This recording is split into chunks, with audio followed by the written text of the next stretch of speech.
that's the problem. Yeah. But if, And a strong Liberal showing puts the NDP more than the Tories. the question is, if it completely craters, Yeah. because there's some suggestion that there's people on the right that will just won't vote. Yeah, I mean, anything's possible. Well, And, nothing's off the table. and the Liberals, I tweeted about this one in the Liberals. The Liberals can't be competitive in the general election, but in the by-election, with the tiny resources and the limits on spending, they can be competitive. And they did quite well even with Bob Axford in the last four-way by-election. They got like 30% of the vote, which for the Liberals is huge. 30% doesn't get you the seat. And I wonder if Mara wins in the social conservative tag that has not beaten her in the Yeah. federal elections, like, that really could put the Liberals in the election. It could. I mean, I just think when it comes to selling memberships and getting people to vote, I think audience is just such an advantage. I'm also, Amarjeet Warwick is a very connected man. And that's his niece, so I'm just not, I think it's only on the basis of I saw what Amarjeet did at City Hall. Mm-hmm. And he had so much influence over some kids. So it was just, I only think if we took regular meetings when I was there, like Sandy Shinomi could walk around, Amarjeet could walk around.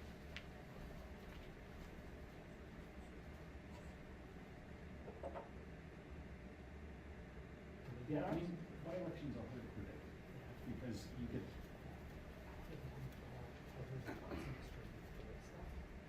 What's that? I really got the whole of her. Okay. So bad. She offered it. Oh, okay.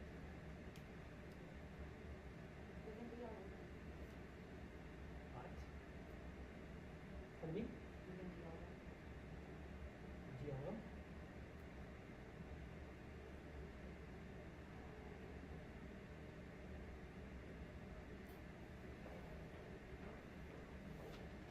Yeah, I mean, they're hard to predict because it's not a vote for government. You get to. Nope. That's all.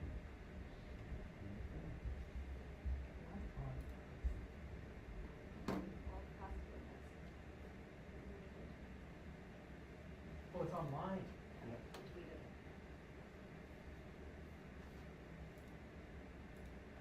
I'm gonna sit here lazy. I don't have enough caffeine. Did I not call it correct?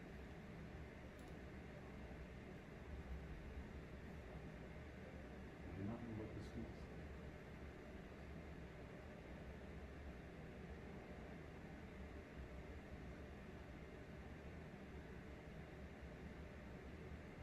March 1st, pre-vaccination requirements.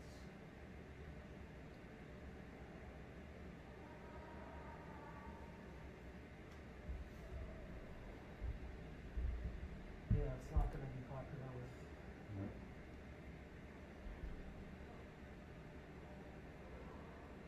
a shorter word for capitulation.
Good morning, everyone, and welcome here today as I welcome Dr. Roussin here with myself as we share an important update on our next steps with respect to lifting COVID-19 restrictions here in Manitoba.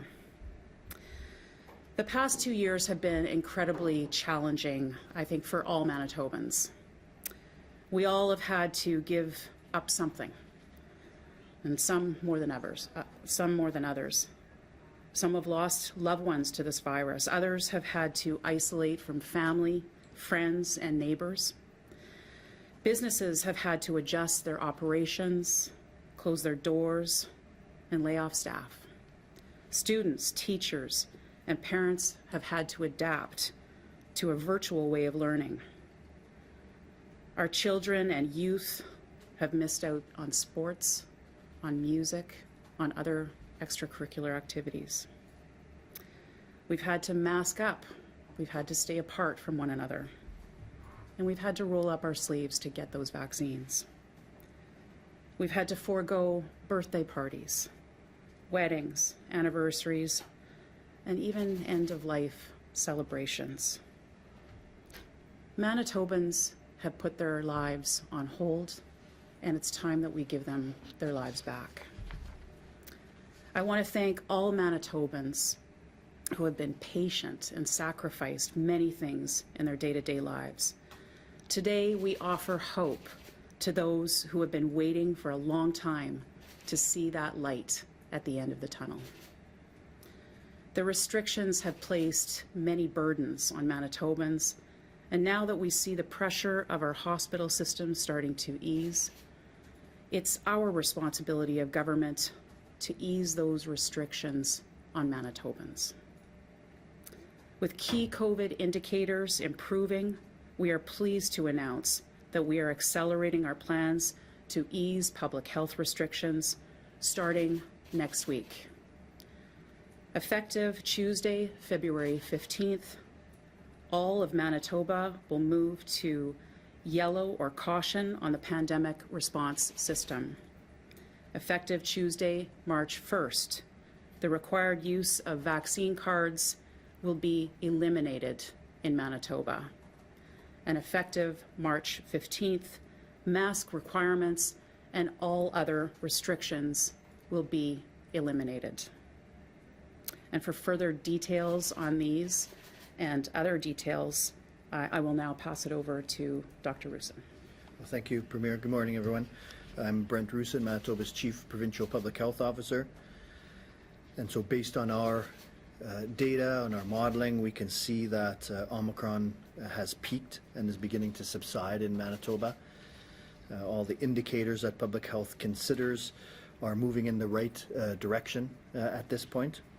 And so just like many times in this pandemic, we've had to shift our response based on what we're seeing with the virus. And as a result of what we're seeing now with the trends and the modeling, is we are in a very important transitional phase for our COVID-19 response here. And again, we're going to shift our approach. And so this means that we can move forward with relaxing some of our public health restrictions next week, Tuesday, February 15th. So at that time, the entire province will be moving to yellow or caution under the pandemic response system.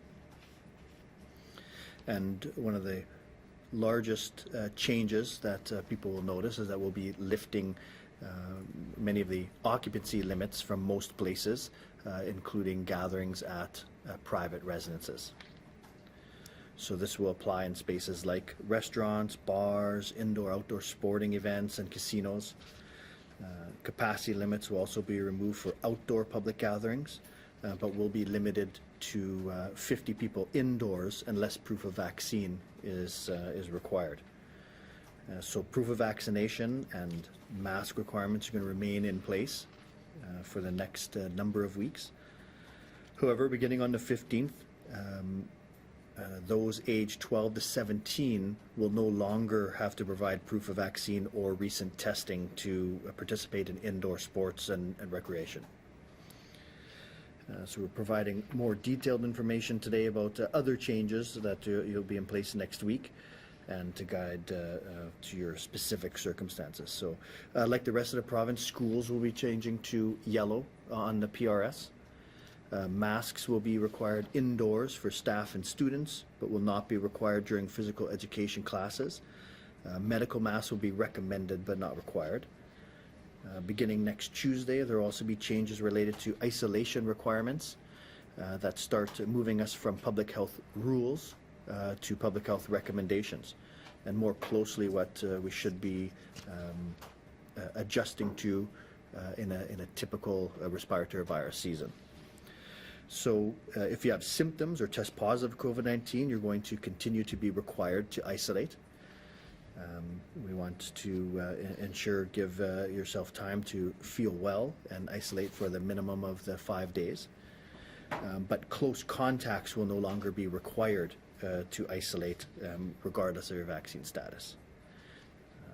If you live with someone who has symptoms and test positive, we're going to recommend that you self-isolate, but it's no longer going to be required under a public health order. For the next several weeks, proof of vaccination will continue to be required because this is a reasonable measure that keeps us safe. We know that it's really the tremendous vaccine uptake that we've seen in Manitoba that's gotten to us to this place right now, the ability to loosen our restrictions. And so it's still, with or without proof of vaccine, it's always going to be our message to get that vaccine that you're eligible for as soon as you are eligible for it. So this is a incremental plan, and we're going to continue to move that path from public health restrictions to public health recommendations. And so for many of you, it feels like these restrictions have been in place for too long, and for others might be apprehensive about our gradual reduction in these restrictions. But we know that from the very first public health order that we have signed, these were always intended to be temporary. We knew that this pandemic would come to an end. We knew that the public health restrictions would come to an end, and we are now on that path moving forward. So we continue to have a lot of tools at our disposal. We've talked about the fundamentals in the past many times, so we know we still want people to stay home when they're ill. We still want people to get vaccinated, to wash your hands, to cover your cough and sneeze. We know that as we eventually move to public health recommendations regarding mask use, that mask use is still available to Manitobans. If you're indoors in places where you cannot distance, we'd still recommend you consider wearing a mask. It's just no longer going to be a requirement at some point. We are easing the restrictions on gathering sizes, but again, we suggest Manitobans consider the size of those gatherings that they'll have based on the risks of yourself and your guests. If you are at significant risk for severe outcomes related to COVID-19, if you're in an older age group, if you have underlying medical conditions, you need to be very cautious about the number of contacts you have outside your household. But again, we're moving to those public health recommendations rather than restrictions. If you have symptoms of COVID-19, even mild, and you're at increased risk of severe outcomes, get tested as soon as possible. We now have treatments available. We have monoclonal antibodies, which have been present for some time. We have Paxlovid, the oral treatment. What we're finding now is many people who would be eligible for treatment, they are testing positive and have underlying health conditions. They're testing too late. They're presenting longer than the 5 days after symptom onset, so our medication isn't going to be useful. So if you're at increased risk of severe outcomes, get tested as soon as even the mildest symptoms start, because we do have treatment options available now. So we are certainly turning the corner in the pandemic.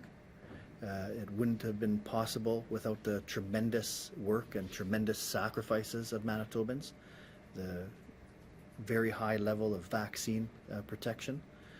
And so at this point, we are starting that path to public health advice rather than restrictions, but we're going to do so in an incremental way and continue to follow those indicators that we've been following so long. So thanks again to all Manitobans, and I'm going to pass it back to the Premier.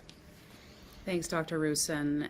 It's because of Manitobans' collective efforts and your dedication, your compassion, your willingness to protect one another that we are here today and able to confidently move forward to lift public health restrictions.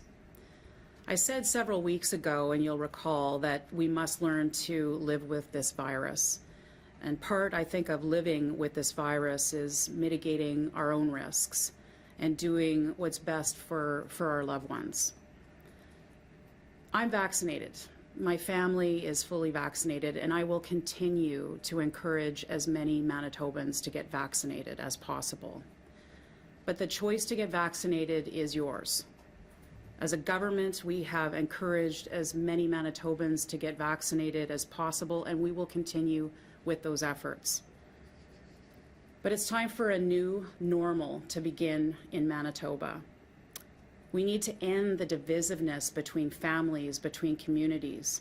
We need to move forward. It's time to bring Manitobans back together again. I think today is a good day for Manitoba, and I'm confident that we will have many more great days ahead of us. There is great hope for a positive future in Manitoba, and that hope and opportunity, I think, starts today. Thank you. Ready to take some questions. You talked about data, and the last time here you said the data shows we could release restrictions, and with respect, neither of you released any data. We don't see the wastewater monitoring. We don't see the absenteeism reports you're talking about. You reference data again. Where is the data that suggests this is the proper course of action? We'll release that data When? as soon as we can. Yeah, I think I'm going to be out at my usual media availability next Wednesday, and I'll present it there. Sorry, we're here now, and you're announcing this now. This is the second time you've said data supports this. This is the second time you've said that, both of you, without presenting data. Why not have that now? I even gave your folks a heads up today, saying I will be asking this question. Yeah, So- we will release that data. If we can do it, we can probably do it sooner than that. Brent, I don't see any reason not to. Dr. Roussin, did public health recommend the removal of the mask mandate, the removal of the proof of vaccination mandate on these dates? Well, certainly we recommended the removal of all public health restrictions, the day we first issued them. We knew they're going to be temporary. So we're following, the data, and we'll release that. And we knew that all of these measures are going to be temporary. And so we had made some recommendations on what that could look like, various factors. And then looking at the data here, we've expedited by kind of a week compared to what we had before. These ones were originally going to expire on the 22nd.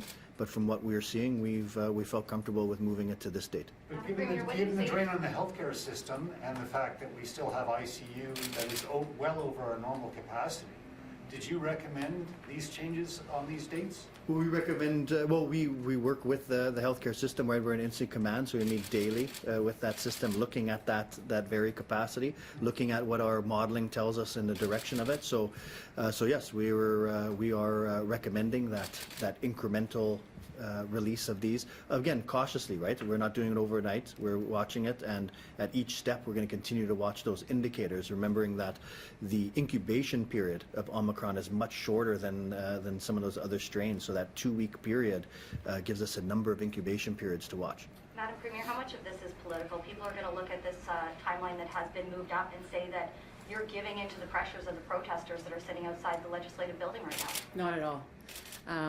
What I would say is that this has been ongoing. I mean, Dr. Roussin said, I guess weeks ago, that we were looking at probably the spring, wherein we would be removing all the restrictions.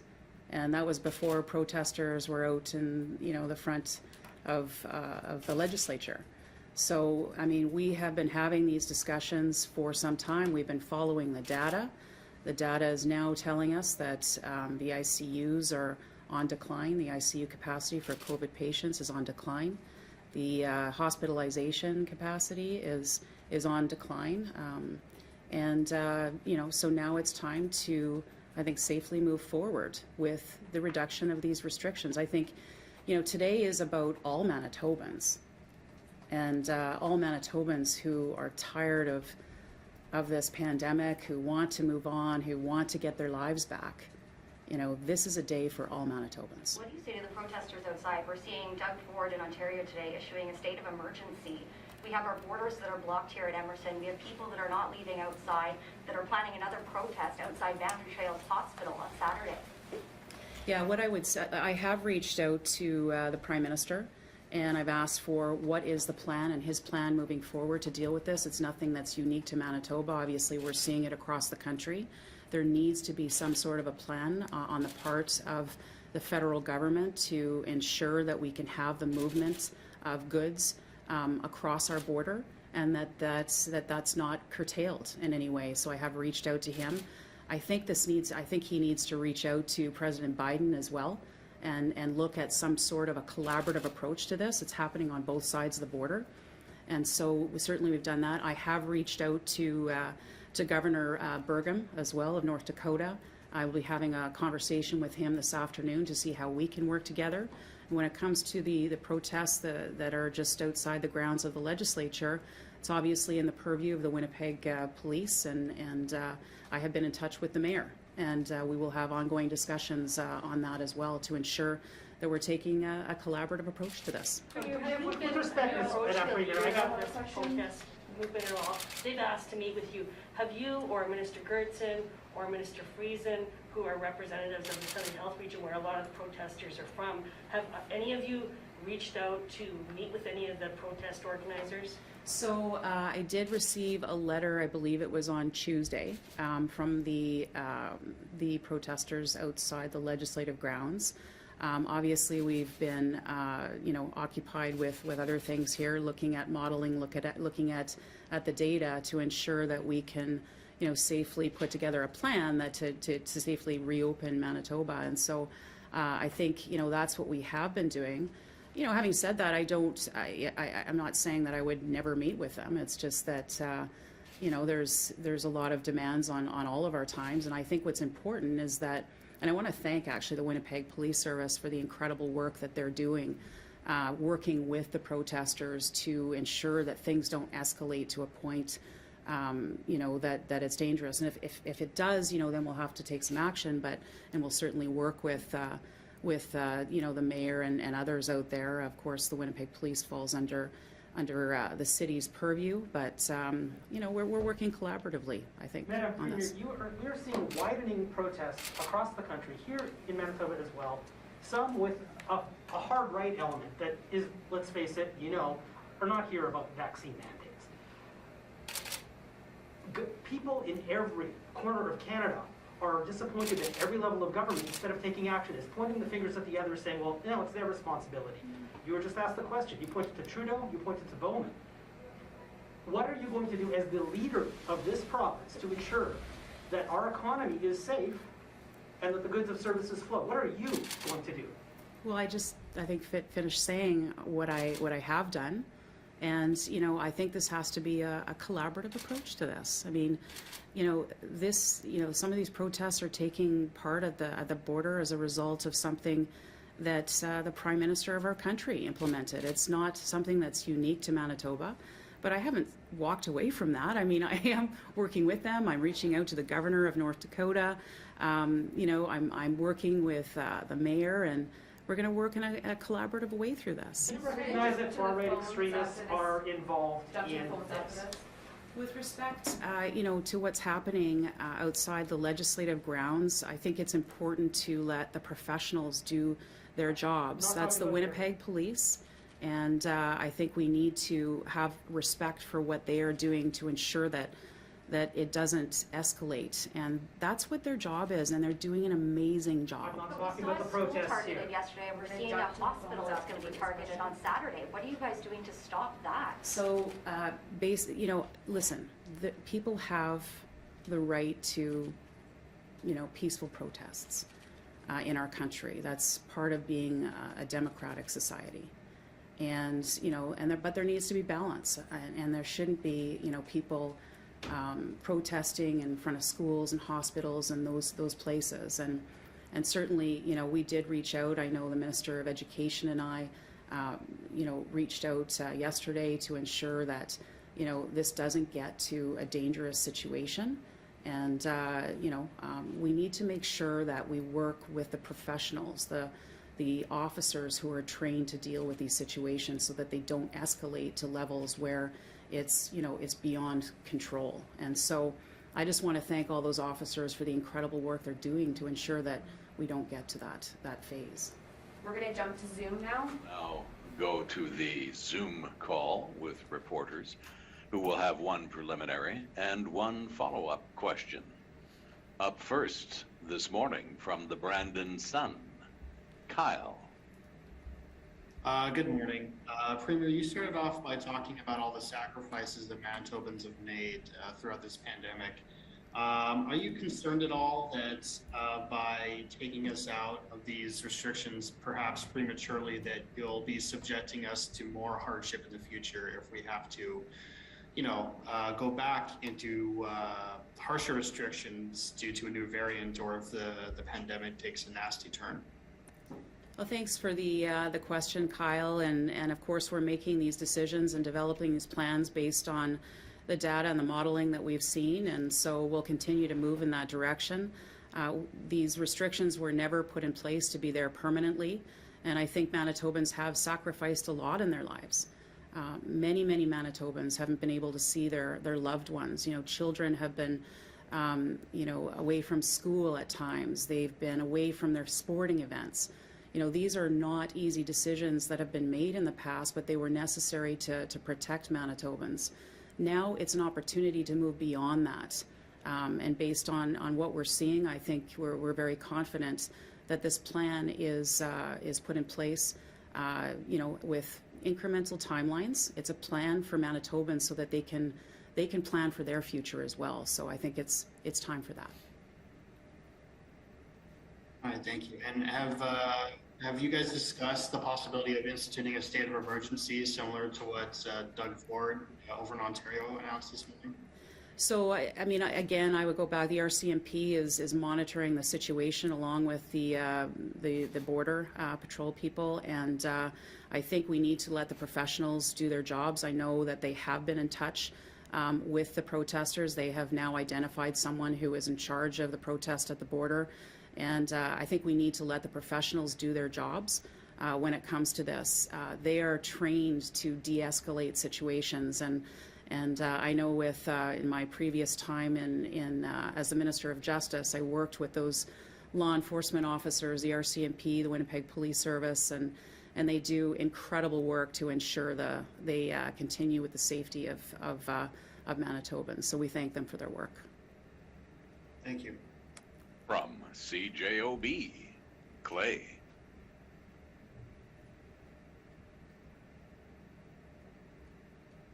Okay, can you hear me now? Hi, Clay. Hi. Dr. Roussin, we all know Omicron is quite contagious. Are you worried that these restrictions, a number of the restrictions being lifted, could cause a lot of people to let their guard down? Yeah, and so what we see right now is that there's been a significant amount of transmission that has already occurred due to Omicron, and that wave has now peaked based on, you know, the amount of Manitobans that have been infected, as well as our very high vaccine rates.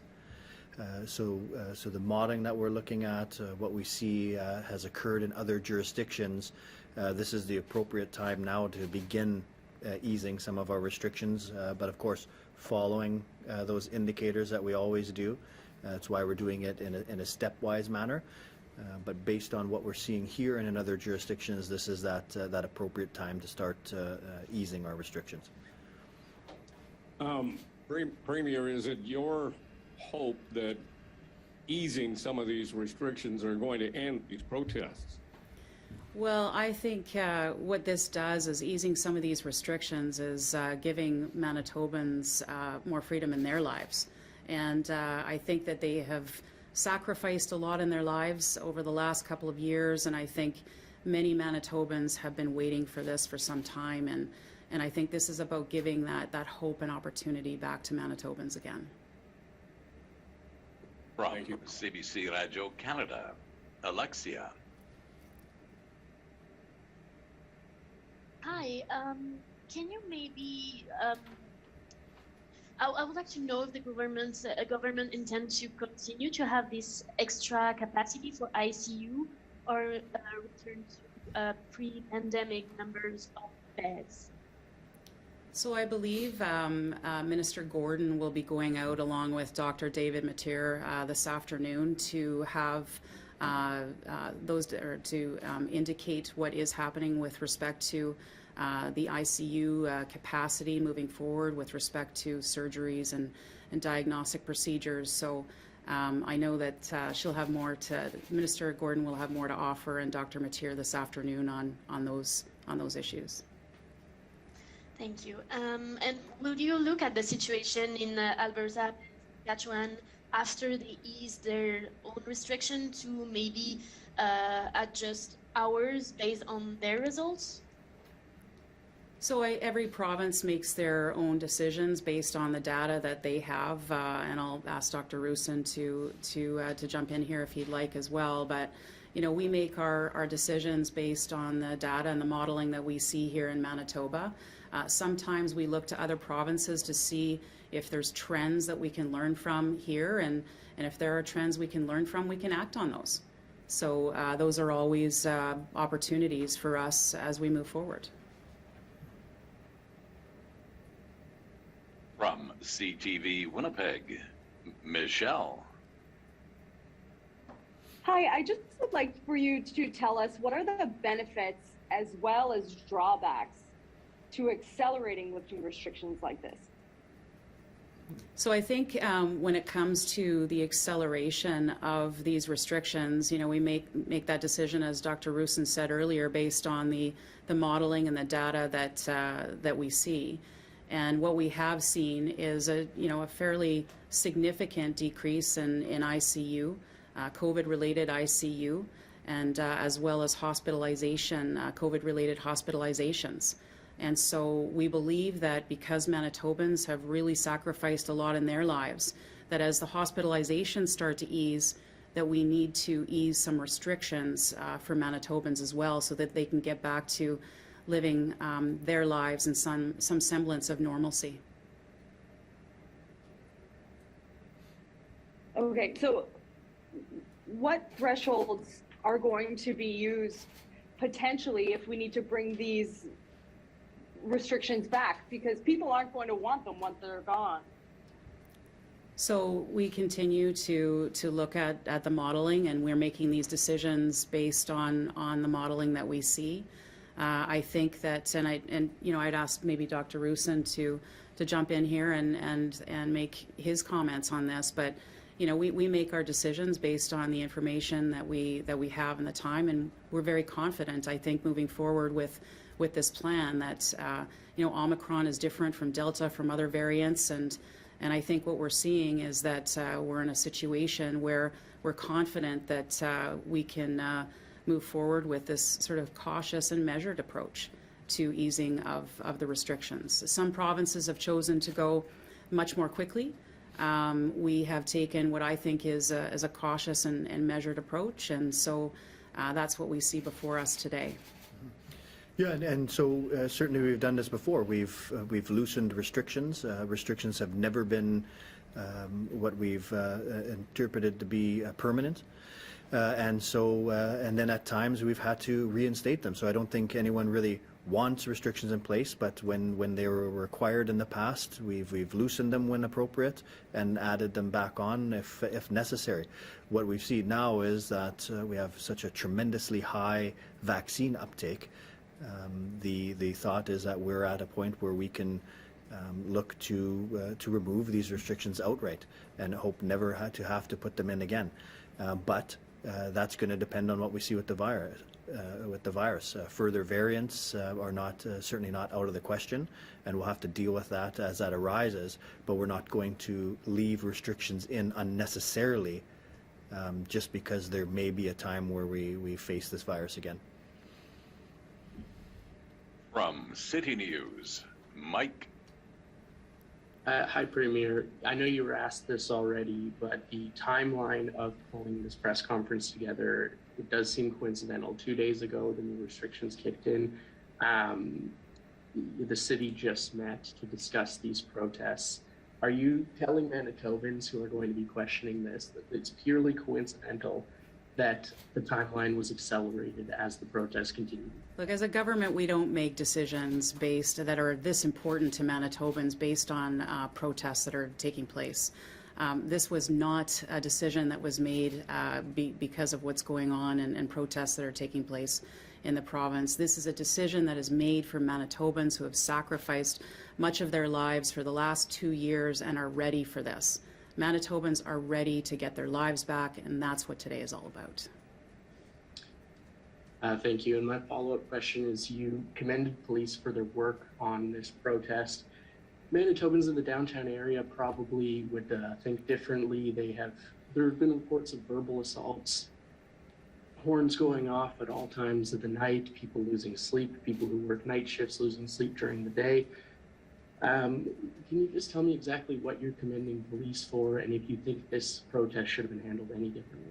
So I commend the police for the work, the ongoing work that they do to ensure that things don't get out of hand and escalate to a point where, it's dangerous for individuals. But we need to have a balanced, respect for one another here. There needs to be respect for the rights of those individuals to protest in as long as it's in a, law-abiding way. And we ask for them to also, respect those people who are living in the vicinity and maybe think about those people as well and ensure that those people have the right to, live peacefully in their homes as well and not be disturbed in the middle of the night. And I think those are discussions that are taking place as a result of discussions between the Winnipeg Police and those who are organizing the protest. I think,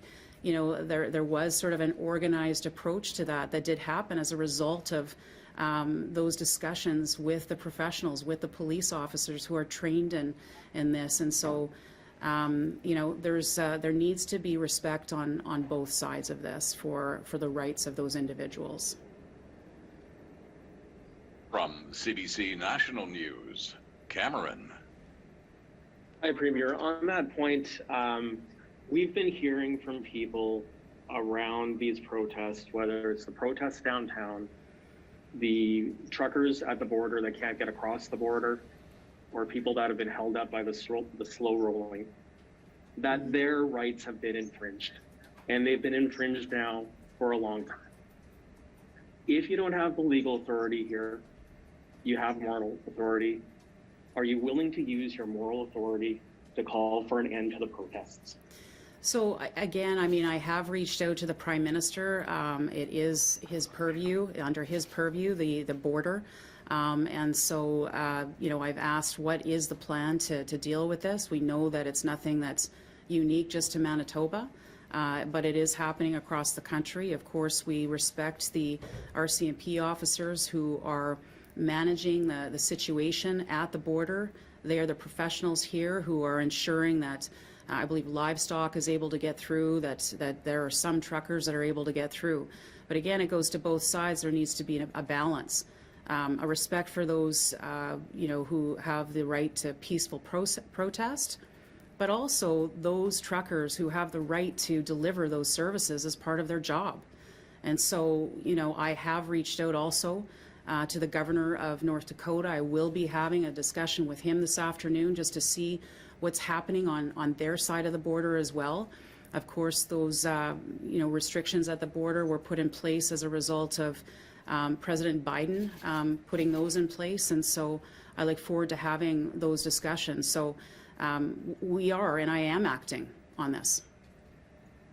People have been honking their horns at all hours outside of your office. People that live around it are sick of it.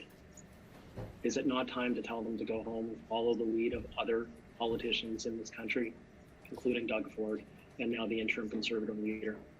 Has the point not been made, Premier? I think they have made their point. There's no question. I think their point is loud and clear. But again, we need to let the professionals do their jobs to ensure that things don't escalate to a point where they get out of hand. And so I take the advice of those professionals, being the police officers who are there at the front lines, who are gauging what the temperature of the situation is on a minute-by-minute and hour-by-hour basis, and making decisions, that are in the best interest of Manitobans. I mean, but, I will ask those protesters out there to please consider, the livelihoods and the rights of those individuals who are living and working in downtown Winnipeg in close proximity to their protests. Think about those individuals and what it means to them, because they have rights here too. From the Verdun Empire Advance, Anne.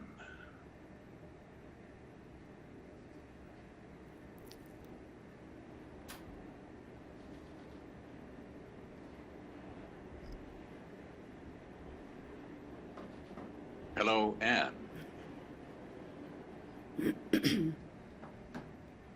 Hi, can you hear me? Hi, Anne. Hi, yes, it's great to be on this call. Thank you. I guess I have watched from a distance, of course, this protest, watched some CBC footage and some Global and CTV, as well as citizen footage, some various smaller media as well. Why do you think, Premier, that this protest has grown so broad? What has brought it to this level? And how effective do you think it would be for our federal leader, Justin Trudeau, to come and speak to them, or for you yourself at our legislature to come out and address these people and do some mediation that way? Yeah, I think, again, I think people have the right to peaceful protests, as long as that's what is happening and continues to happen. I think in other jurisdictions that is maybe not happening right now, and again, those professionals, the officers who are working, right there at the front lines are best to gauge the situation that's happening, right there and right then, and they will monitor those, and we continue, and we're in close contact. I know the Minister of Justice was out yesterday answering some of these questions. I know he's working diligently, his department, and working with law enforcement to gauge, where that's at, and I think we'll just continue to monitor the situation. Thank you. It's good to hear from you. I'm wondering, do you have confidence in Manitobans to now take health seriously and to manage throughout a flu season or a pandemic of this level? I mean, people are not dropping dead all around us. Have we got the wherewithal to just, stay home and respect, behave ourselves and go forward as the mandates are done? Thanks, Anne. Listen, I have every confidence in Manitobans to manage their own health and to gauge what they believe is best for themselves and their families. And, and that's why I think the vast majority of Manitobans went out and got vaccinated. We had a very successful vaccination campaign here in Manitoba. And I think that, again, I think Manitobans are getting a little bit tired of the restrictions. I believe that they want to move on. I think they want to get their lives back, or some semblance of normalcy back into their lives. And of course, that's what we're here to do and announce today, and to give them their lives back. We now return to the news conference theater. The virus is still in the province. You're lifting mask mandates and that in personal care homes as well in March. What are you going to be doing to keep vulnerable people like those in care homes still safe, given that COVID is still out there? Yeah, well, for the higher risk settings, like personal care homes, like healthcare settings, we're going to be working with the infection prevention control experts there. So just like at other times in the pandemic, there may be added requirements in those settings. So masks may still be required in healthcare settings and personal care homes, for instance. So there's still more to come on that. Will vaccination and testing still be required in those settings for the people who work there? So again, we're not going to do anything unilaterally. We're going to work with those settings, but the idea, right, as moving forward, is that we are moving away from vaccine mandates, and so that is the path we're taking. When that exactly will affect those areas, we haven't come to that yet. Dr. Roussin, are you comfortable with these changes that you've announced today, given the fact that the healthcare system really hasn't had a chance to have a breath? I know new admissions are dropping, but there's still people in those beds. ICU capacity is still well over the pre-pandemic normal. Why are these restrictions being eliminated in the coming weeks when the healthcare system is still not catching its breath? Yeah, so I mean, there certainly is that strained healthcare system. It's come down from what we've seen in other settings. But again, if we frame things like that, we're eliminating what we know are tremendous negative impacts of the restrictions as well. So we always have to find that balance, right? So we've probably all know people who have been adversely affected by these restrictions. So we can't just focus on one aspect of the pandemic. We know the restrictions cause harm. We know that the healthcare system has been strained. We're looking for that balance, but we have to consider the adverse effects of these restrictions and do whatever we can to have the least restrictive measures in place. Madam Premier, when I asked about extremism, I wasn't talking about this protest out here. This protest out here is cooperating with the police and has largely been in one place. But we are seeing widening protests at the border, in Steinbach, in other provinces. I'm going to ask you again, how concerned are you about a far-right, hard-right element doing things to undermine democracy in general in this country? Well, Bartley, I mean, what I would say is that every protest is different, and if something starts to escalate to a point where people are doing things unlawfully, then we need to step in, absolutely. And we will monitor that as it goes forward. But I'm not going to give a sweeping statement about something that isn't reality that could potentially happen in the future. What we're seeing here is, and you just said yourself, what we are seeing is that the police are doing a very good job out here. This protest. I was talking about the ones we're seeing at the border in this province, at the border in other provinces, surrounding and harassing children in schools, and the encampment away from the main one in Ottawa down there. We are seeing extremists at work here whose goal appears to be something far beyond vaccine mandates and pandemic restrictions. I'm just curious why you don't seem to be willing to acknowledge that. I don't condone any illegal activity anywhere. So you'll be cool if climate change or Indigenous protesters block the border in the future? You'd have the same approach? I think if things get violent and they're not being handled appropriately, and again, I would rely on the professionals within those individual protests to see, what the situation is there. They are the ones that know how to appropriately de-escalate situations to ensure that people can protest in a peaceful way. And so I've said that time and time again, and I think I've answered that question. Premier, what does the lifting of restrictions mean for those who had to either get vaccinated or get tested for work, like some healthcare workers? Is that going to be removed now as well? Sorry, what's that? The people who had to either follow a vaccine mandate or get tested to work, such as some healthcare professionals, is that going to be lifted as well? Will people be able to go back if they're not vaccinated without having to be tested? Yeah, those details will be ironed out through the course of the next little while, but eventually, and what I've said weeks ago, is that, and other professionals or other, doctors and other politicians across the country have also said that we need to learn to live with this. And so what does that look like moving forward? We'll gauge those circumstances, but eventually we'll have to learn to live with this, where we're not imposing unnecessary restrictions because of one virus that's in the community. There's all sorts of other illnesses that we need to ensure that we're ready for, that our hospitals are ready for, and so we'll continue to gauge that as we move forward. But that's not part of these, sorry, I just want to be clear, that's not part of these timelines yet. So as of March 15th, healthcare professionals will still either have to be vaccinated or get tested to go to work? No, I believe that will be lifted, but we'll have those. Didn't you answer that question about vax requirements for people working with the vulnerable sector, and you said we're gonna look at that. So we're still, certainly the path we're on is to lift vaccine mandates. So this is speaking about the ones in the